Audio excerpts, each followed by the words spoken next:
29th of 2012 will be a day that not only I, but everyone will never forget. I do recall vividly that I was on Ole Miss campus on that day. I had just checked into a command college, and Major Robbie Suber, who used to be my chief deputy, now retired, gave me the initial phone call. I didn't know a whole lot about it other than there were shots fired and they needed the SWAT guys there. We all learned what happened, and of course it was chaos. Get a few people in sniper positions around the house in case the guy stepped out and was going to shoot at deputies or passerbys or whatever. He kept me posted on what was going on, and I could tell through our conversations over the next probably hour, hour and a half, that this was not just an everyday call. And so I made the decision to start heading back from Ole Miss, having arrived there that Sunday afternoon. And immediately after I made that decision, I told the instructor and went ahead and loaded my stuff back up and started heading back to Jones County. It was very hot in that field. There was no shade. You know, we were there for hours. I remember, you know, seeing the guy. I actually got my sights on the guy twice, and of course, we wasn't just gonna shoot the guy. I mean, we didn't know the whole story. We all stayed in our positions till dark. At dark, I crawled out. I felt myself blacking out. I think one of the ambulance guys seen me and got me over to the ambulance and basically said I needed to go to the hospital and get hydrated. I went to the hospital. My clothes were soaking wet. My wife was working at the hospital. They basically gave me some fluid and I got hydrated. I was going to go on home, or what the doctor said, and of course I wasn't going home. I made contact with somebody on scene. They told me a live hostage that needed medical attention inside the house. We'll make entry into the house and try to get her out. When I first heard it, obviously we deputies were dispatched up there, as I recall, to a domestic disturbance. And as deputies began to arrive,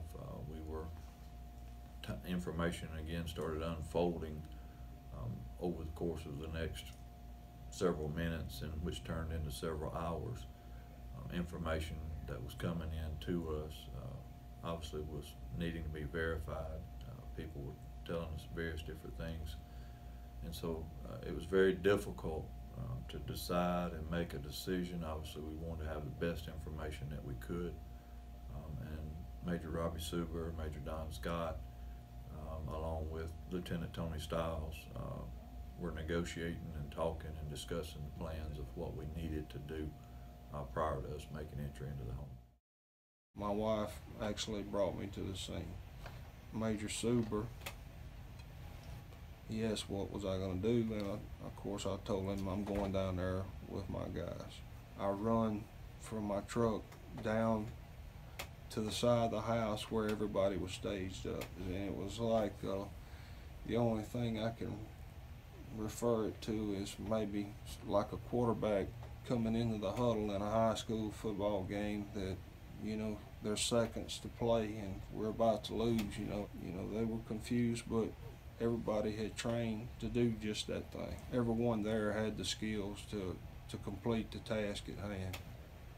They had already made a plan about going in the door, and I told them, you know, we're going to keep that plan with the exception of I'm going to be in the front of the stack. Hey, this is my team. I'm going to be the first one, you know, in the door.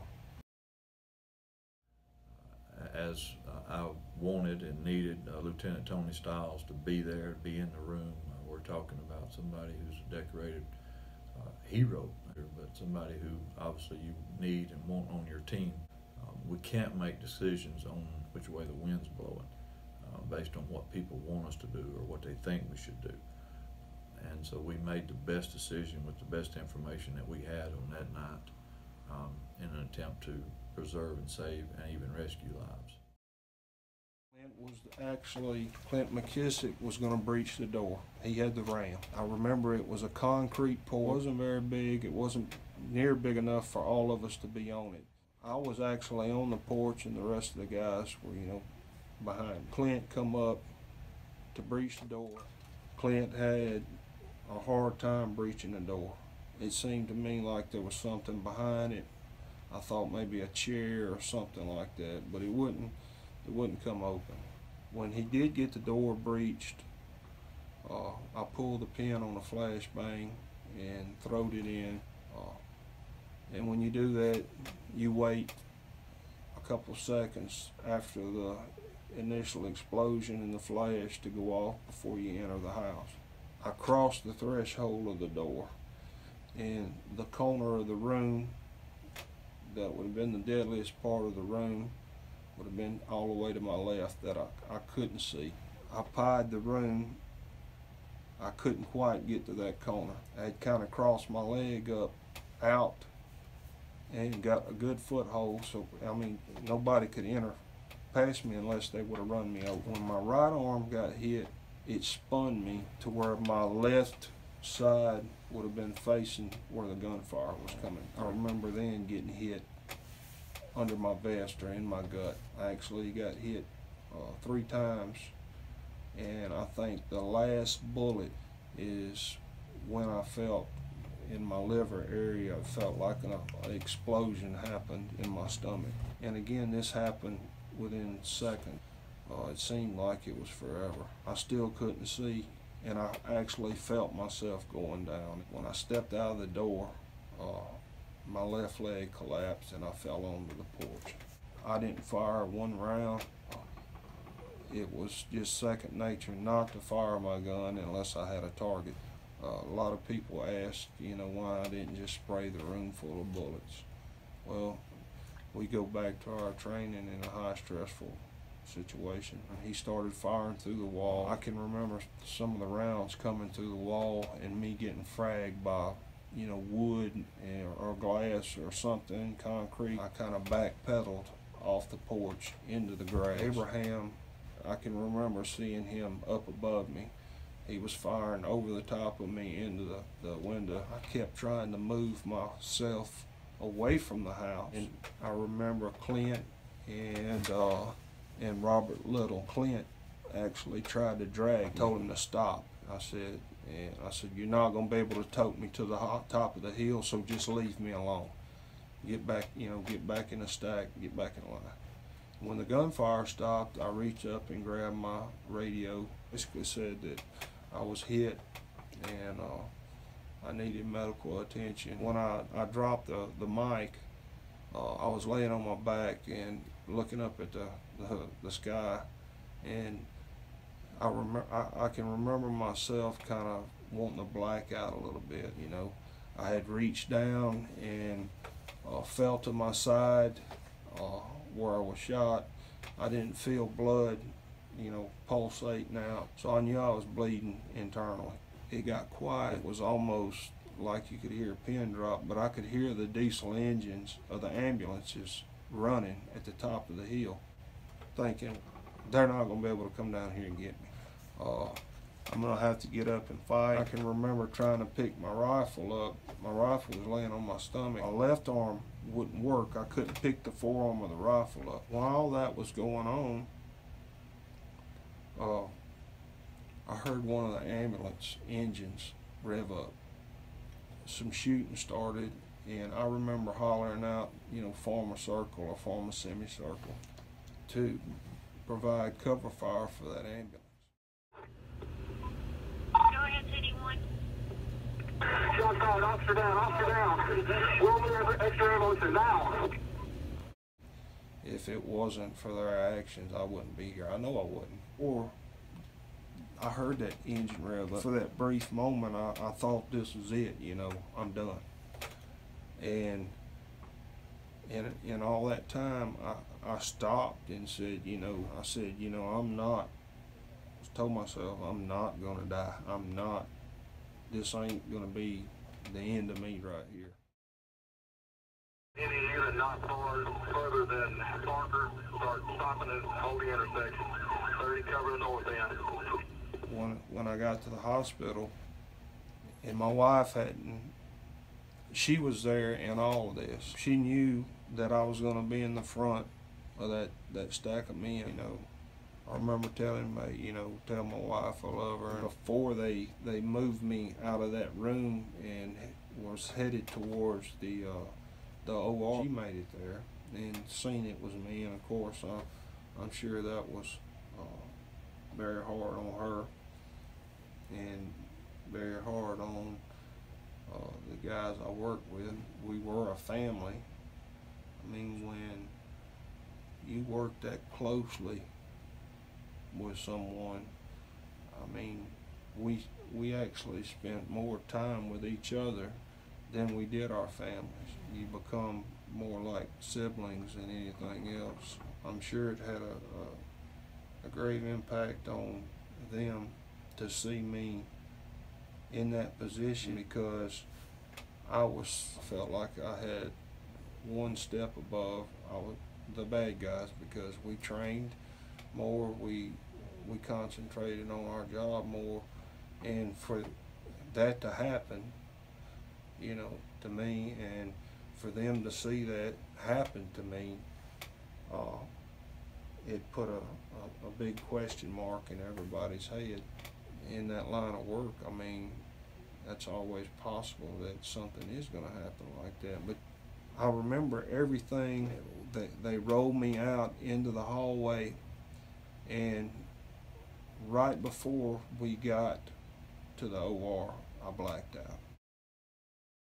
Again, Lieutenant Tony Stiles, being the leader of our SWAT team, done a tremendous job. Again, very, very skilled, put the team together, exercise, practice with the team, and as Tony has said many times, would do what he did over again. And what I've come to appreciate so much about Tony is his dedication and commitment to serve. And on that very night, as he led that team, he was doing just that. He was serving without any thought whatsoever of his life. And as he went through the door initially, it was his training, it was his education, but I think most importantly it was his heart and his gut, his desire to do what was right, even as shots rang out. You'll never forget that. Certainly I will not. When you hear that come out over the radio of shots fired, and then you hear Tony key up the radio and say that he'd actually been hit. She actually saved my life, medically, so to speak. In her words, I was a hell of a mess, and she had to get me out of that hospital and get me to Oshner's or Birmingham or somewhere like that. They told her on the phone that I wouldn't make the chopper ride to Birmingham.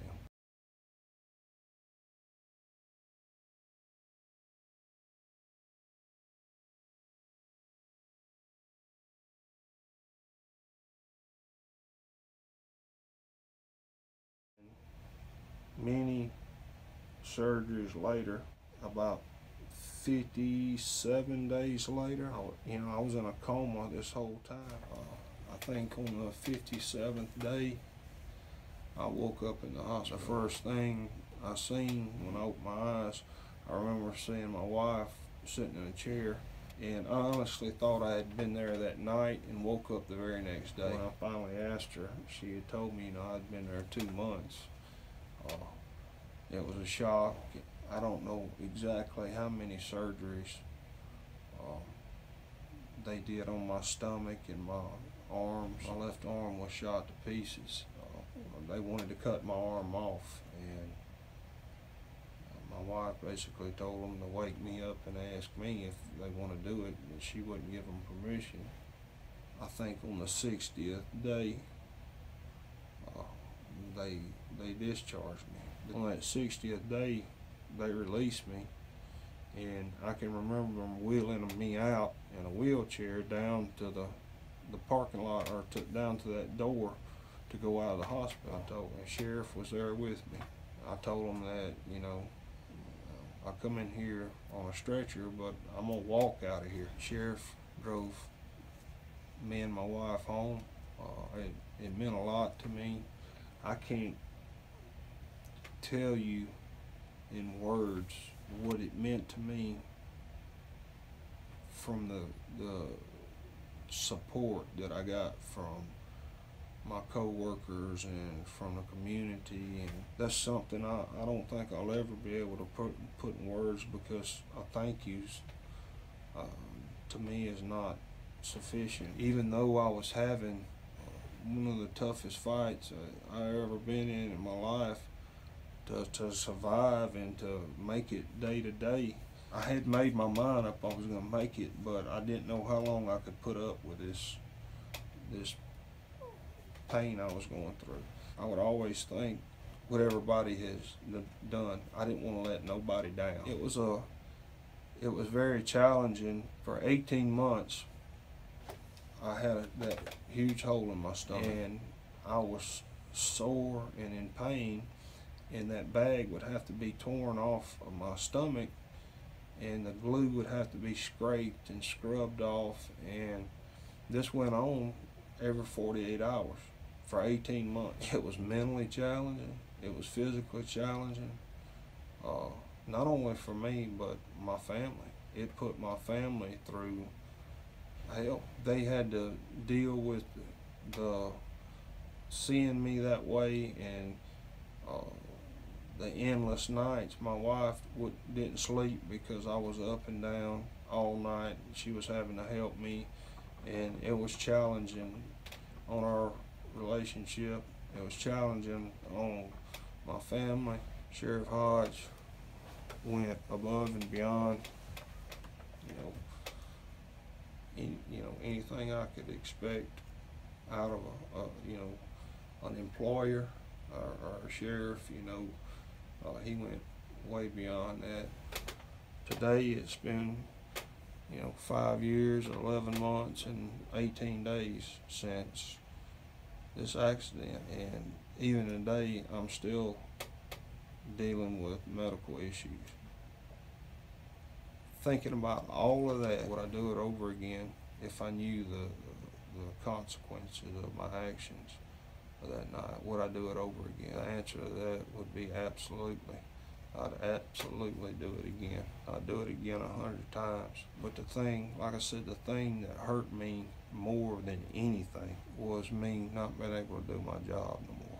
That has been the most challenging thing to deal with, because serving the people of Jones County, me being able to serve my country was my life. I mean, it was the greatest honor of my life. And in an instant, all that was taken away.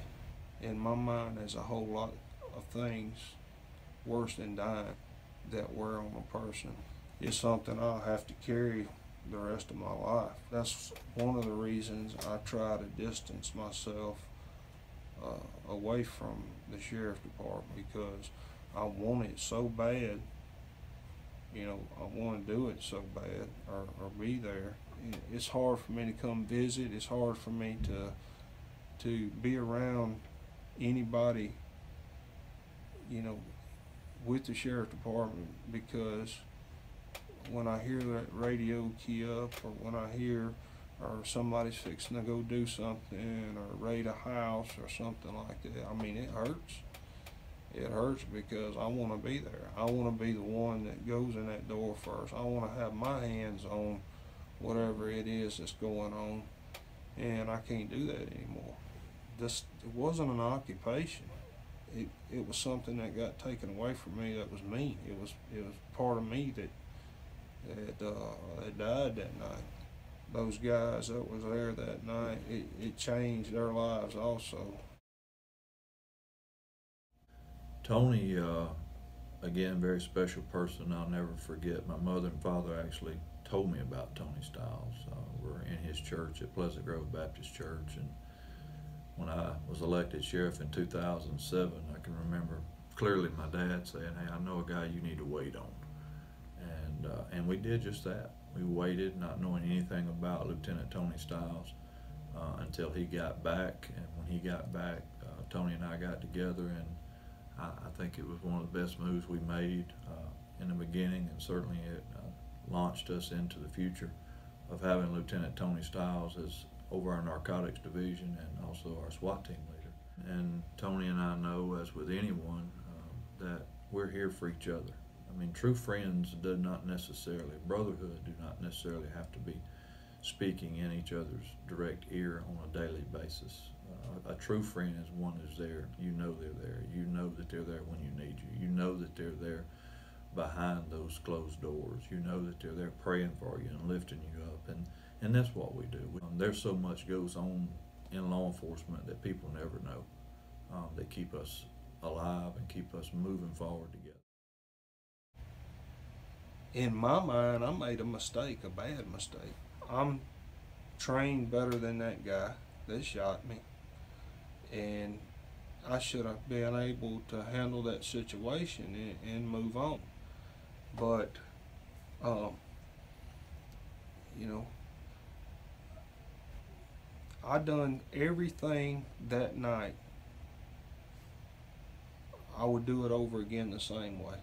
I've been behind someone in a stack before and told them that, hey, if you stop, my boot tracks are going to be on your back. I'm going to walk you down. So you better not stop. In my mind, when I crossed that threshold and heard that shot, to me, I wanted to get rid of that threat. I wanted to stop that threat before anybody else entered, because what sense would it have been if we would have all went in the door and more than one person would have got shot in my incident? If you stop and think about it, before we went in there, everyone standing there knew there was an individual in that house that had a gun, was capable of using it, had already shot, you know, we know he shot one person, and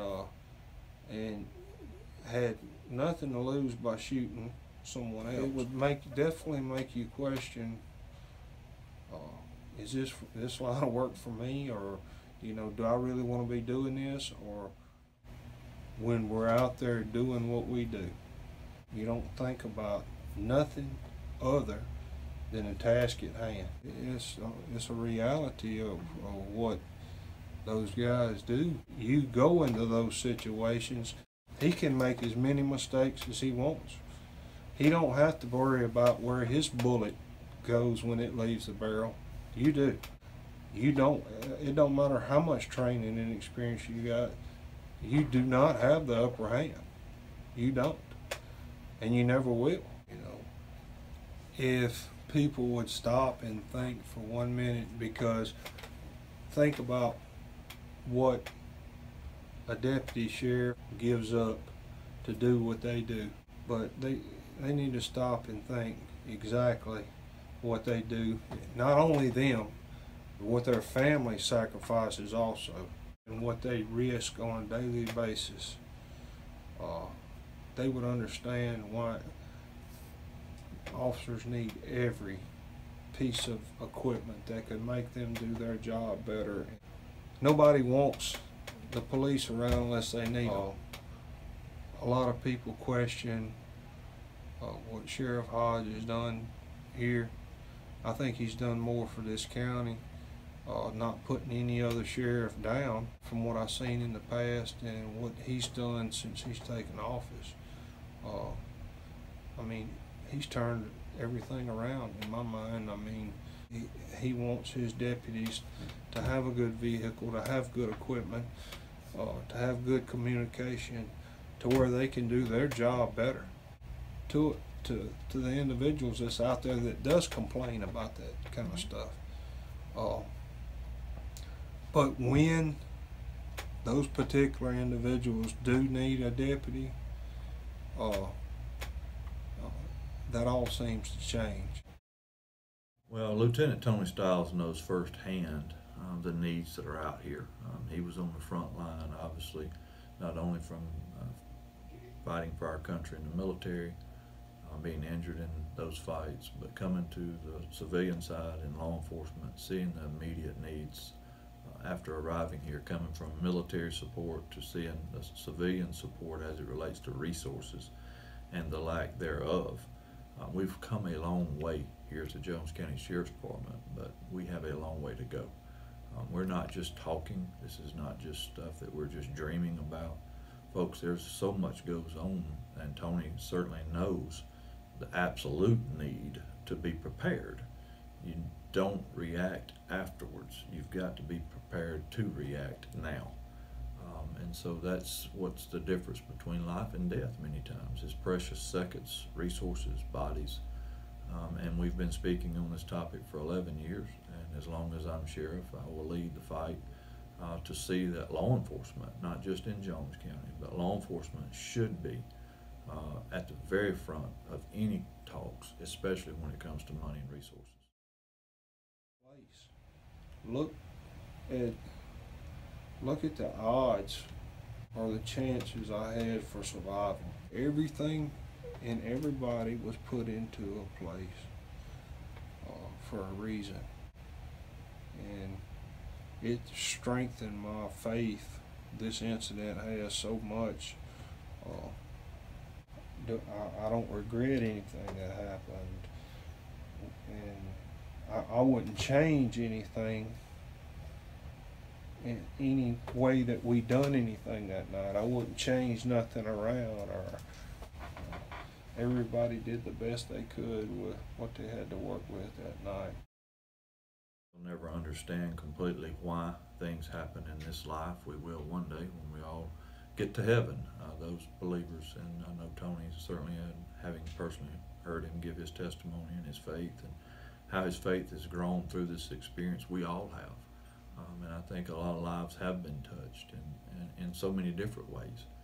And so that's what we do. We lay down our lives for another. And Tony absolutely has laid down life for other people, not just in this time, but going forward. The acts that took place on that day have grown us all. It's educated us. It did save lives. And I believe has made a lasting impact, not only here on Jones County, but also in law enforcement as a whole. If you're not willing to give it all up, you've already lost. When I gave my oath, and I meant everything I said, I honestly would trade my life for a stranger. I know now, without a doubt, the reason I'm here is because God and what He's done, and He put all my co-workers where they needed to be that night. I can honestly say I'm not mad, or never have been, or angry at anybody. I'm not mad at the person that shot me. Never was, and never will be. We're in a life-saving business, not a life-taking business.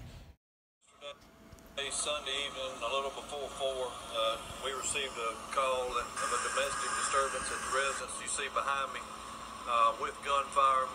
Deputies arrived on scene and themselves were fired upon by the suspect. We immediately learned that a male subject had been shot in the face. Our entry team made entry through the front of the house, as you see behind me.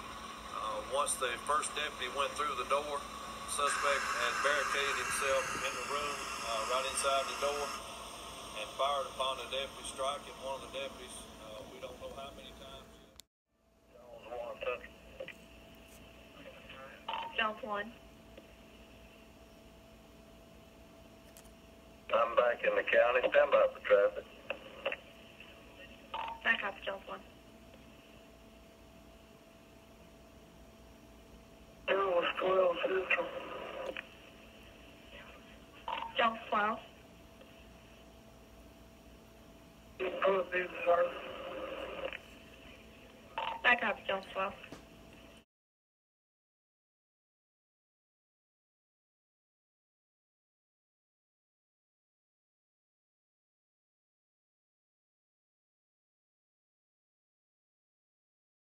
Well, July 29th will be a day that we will always remember, not just on July the 29th, but we'll continually remember that day, the events of that day, and why it happened.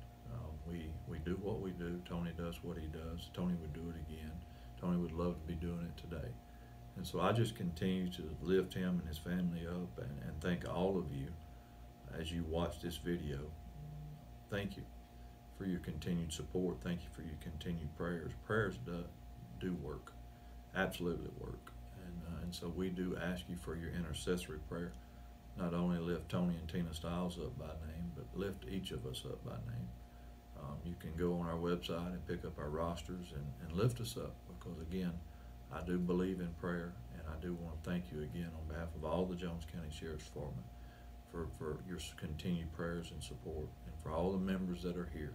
Just know that we're looking out for you, we're working for you, and we're working together to make a difference.